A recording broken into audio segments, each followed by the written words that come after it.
মুক্ত মানবের মুক্ত সমাজ, নতুন সভ্যতায় পৃথিবীকে অভিষিক্ত করার শপথই ছিল তার স্বপ্ন সাধনা। রফিক ভাইয়ের সঙ্গে আমার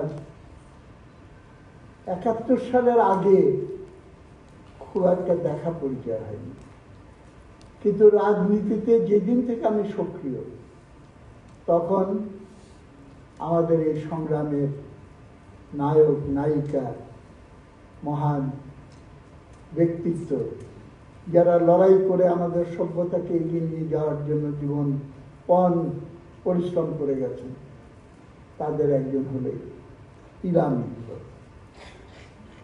ইলা মিত্রের প্রসঙ্গে তার নামটা প্রথম আমার কাছে আসে,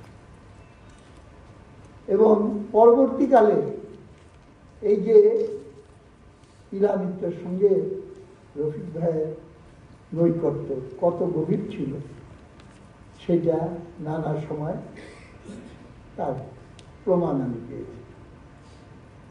মুক্তিযুদ্ধের সময় আমি কলকাতায় ছিলাম না, আমি ট্রেনিং ক্যাম্পে ছিলাম, ওই যুদ্ধটুদ্ধতে ছিলাম, ছাত্র ইউনিয়নের জেনারেল সেক্রেটারি ছিলাম। ওর জন্য একবার খালি কলকাতায় যেতে হয়েছিল, ছাত্র ইউনিয়নের সেল কমিটি মিটিং 2 দিনের জন্য। ইলা মিত্রের বাসায় ছিলাম, কারো কথা জিজ্ঞেস করলো না, বললো যে রফিককে চেনা ওখানে ডাক্তার? আমি নামে তো শুনেছি, কিন্তু অত তো ভালো পরিচয় নেই। এরপরে ইলাদি যতবার আমি কলকাতায় যাই তা দেখা হয়েছে, কিংবা বাংলাদেশে তিনি এসেছিলেন তেভাগার 150 বর্ষ পালন উপলক্ষে আমার বাসায় উঠেন, যতবার আসেন ঢাকায় আমার বাসায় আসেন থাকে, ততবারই রফিক ভাইয়ের কথা এবং তার সঙ্গ, কিভাবে জেলখানায় হাসপাতালে থাকা অবস্থায় ফেরারি স্বামী গোলাম কুদ্দুসের কবিতা আপনার হয়তো অনেকে পড়ে থাকবেন, এবং সেখানে ফেরারি স্বামী রমেন মিত্র, কোলে ছেলে রমেন মিত্র, আমারই বয়সে, একই বছর একই মাসে জন্ম, সচরাচর। এবং সেই সময় গোপনে আটক ইলা মিত্রের সঙ্গে দেখা করা এবং তার দেখভাল করার, ইন্টার্নি ডাক্তার ছিলেন যতদূর মনে হয় আমার তখন, বা ওই লেভেলে ছিলেন মেডিকেল কলেজে। রফিক ভাই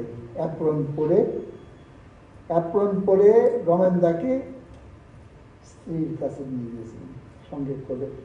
এইসব কাহিনী ভেতর দিয়ে আমি রফিক ভাই সম্পর্কে জানতে পেরেছিলাম। সুতরাং যখন আমার সঙ্গে দেখা হলো, তখন বিপুল শ্রদ্ধা নিয়ে তার মুখের দিকে তাকিয়েছিলাম, এবং সত্যিকার ভাবে তার চেহারা দেখেই কিন্তু মনের ভেতরে একটা তরঙ্গ বয়ে গেল।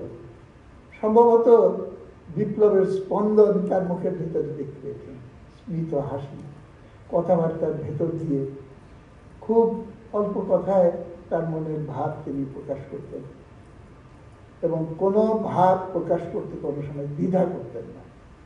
একটা কথা আমি অনেক সময় বলি, বা আমরা নিশ্চয়ই অনেকেই জানি, ওটাকে বলে, ইংরেজিতেই বলছি, মিডল ক্লাস মডেস্টি আর working class straightforwardness. Rafiq ভাইয়ের ভেতরে এই স্ট্রেট ফরওয়ার্ডনেস ছিল। তারপরে সেই সব সংগ্রামী জীবনের কাহিনী নিয়ে অনেক আলোচনা হতো।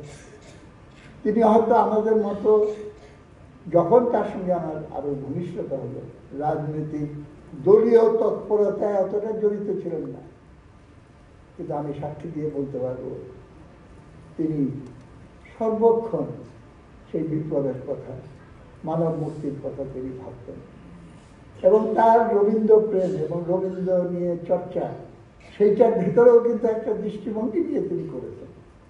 এবং বিজয়নগরের বাসায় থেকে যখন বইপত্র কালেক্ট করছে, একটা জায়গায় সমস্ত প্রতিষ্ঠানটা গড়ে তোলার চেষ্টা করছে, তখন আরো বেশি কিছু ঘনিষ্ঠতা সৃষ্টি হয়।